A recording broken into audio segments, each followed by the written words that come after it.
Welcome, collectors, to another edition of LAHF Cards. Today we have a product I'm excited to open. We're going to be opening up the Transcendent set of Ric Flair. There are only 50 of these copies made. We're going to rip into that and see what the cards look like. But first, this is the last LAHF entry video for Season 3, which means I need you to pick a number 1 through 24. Put those in the comments. Next week, we're going to be opening up a box of WWE Heritage, which is supposed to be coming out on Friday. So that's going to be the last box to rip open on Season 3, and then we'll do the grand prize and all those drawings in January of next year. So I was able to pick up the Rock Transcendent set as well as the Ric Flair Transcendent set for probably the cost of just the Rock one. So Ric Flair is kind of thrown in, and I'm excited to see what is inside of here. We're going to rip this open with, not the battering today, we're just going to do the razor because I want to make sure that we don't bust or scratch any of the plastic that's in here. What I'm guessing it's just going to be stuff that Ric Flair did within WWE, which I guess would mean the Royal Rumble win would be one of the first items in here.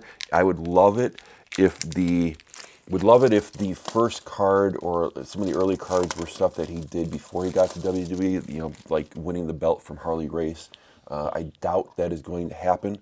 And these are numbered down here in the corner. There's only 50 of these made.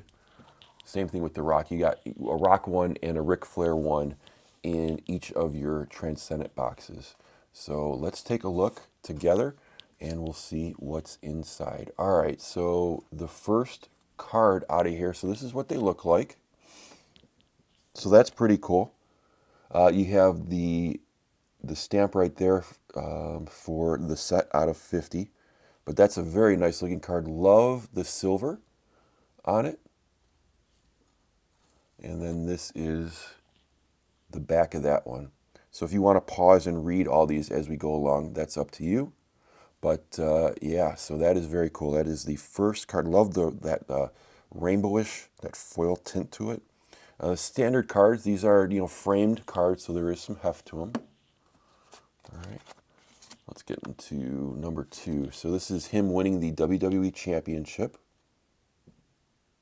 Right there. And there's the back of that. So this is when he won the Royal Rumble.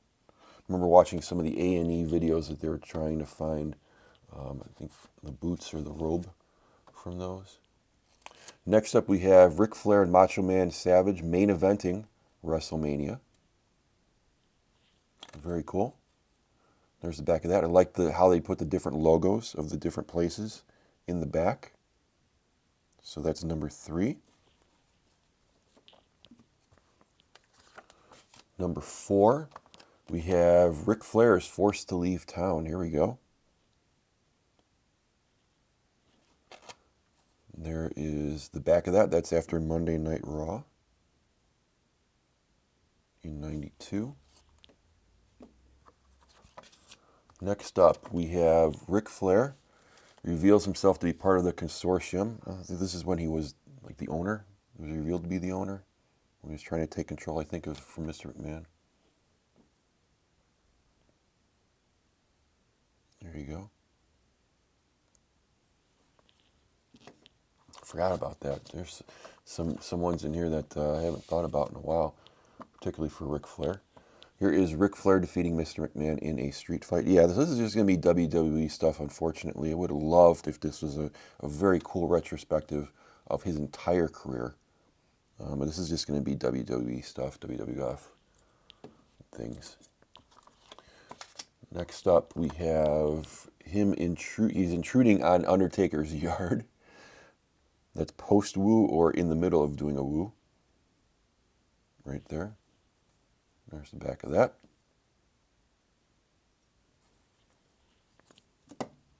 Next up, we have Ric Flair takes on the Game for the World Heavyweight Championship. right there on Raw. It's got the date right in there. You can see that.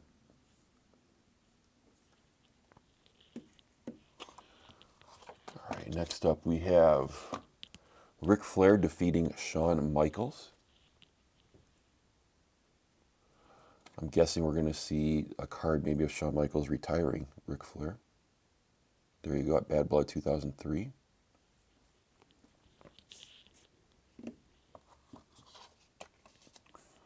Next up, Ric Flair and Batista winning the World Tag Team Championships, a part of Evolution right here. At Armageddon. It talks a little bit about Evolution right there, so it's very cool. Nice to have some stuff like that. Let me know what you think overall of the set. Not bad. We got Ric Flair, Evolution defeating the Rock and Sock Connection.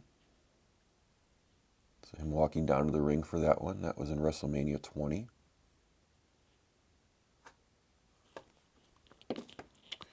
Next up,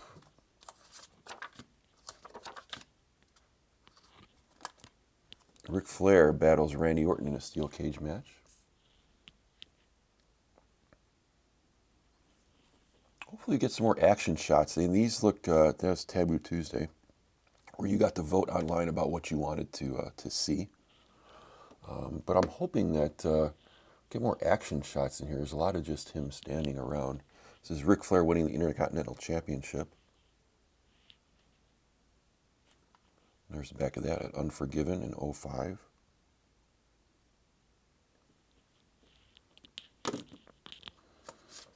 Next up, Ric Flair, Intercontinental Champion Ric Flair defeating Triple H in a steel cage match with the pink robe. Right there. Again, Taboo Tuesday.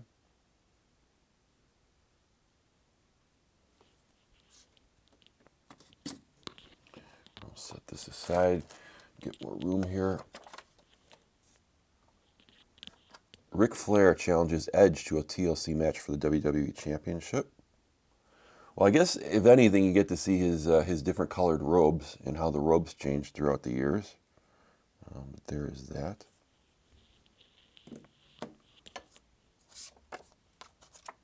Next up, Ric Flair participating in a Money in the Bank ladder match.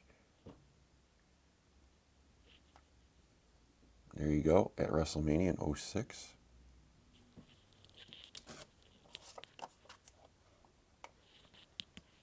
Ric Flair challenges for the ECW Championship in Extreme Rules match. This is where he's making fun of Mick Foley or not.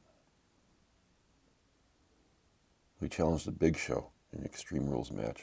I guess it's kind of the only way that he could have beaten Big Show is hitting him with stuff. But all right, we have Ric Flair defeating Mick Foley in an I Quit match. There you go. Yeah, it's when they were throwing insults at each other, saying that he couldn't wrestle. So this is a 25 card set overall. We have Ric Flair and Roddy Piper winning the World Tag Team Championship. Forgot about that one. That Roddy came back and won. That was in 2006 on Cyber Sunday. Oh, they beat the Spirit Squad. So, there you go. Forgot about that happening. There's another woo moment. Ric Flair leading his legendary squad. That was at Survivor Series in 2006. Yeah, some of these, I don't even know if I would call them highlights. So again, I really wish that they would have done his whole career. But Ric Flair defeating Randy Orton in a career-threatening match. I mean, he had a bunch of those at the end. I can't believe that they'd go through each of these. Maybe they are forced to retire. That's in 2007. So we still have 4 cards left. So Ric Flair enters the WWE Hall of Fame. Right there. Next up, we have Ric Flair's final match with Shawn Michaels at WrestleMania. Right there. Famously, I believe that Shawn Michaels looked at him and said, "I'm sorry," and then did a super kick right to his face. We have Ric Flair's retirement celebration. And that's number 24. And last card of the Ric Flair set is going to be leads the Horseman into the WWE Hall of Fame right there. So I wish there would be some action shots in here. Again, I would have loved if it was a whole retrospective of his career instead of just the WWE ones. I understand why it's the WWE ones. Just would have been cool if it was, kind of showed everything. So I was very happy to show this off because, again, there's only 50 of these sets. Not sure if everybody's going to be able to see all the cards, especially all in one video, so I wanted to do that. Again, make sure you pick a number 1 through 24 if you want to get in the LAHF contest. Again, to get LAHF participation prizes, you got to have at least 4 of those picks throughout the year. So get those in the comments now. Really appreciate you checking out this video. Like, subscribe. Tell me about your hits in the comments. Always love to hear about those. And of course, your social media, Instagram at LAHF all one word. Hope you have a lot of luck in your next break, and thanks for watching Like a Hawk.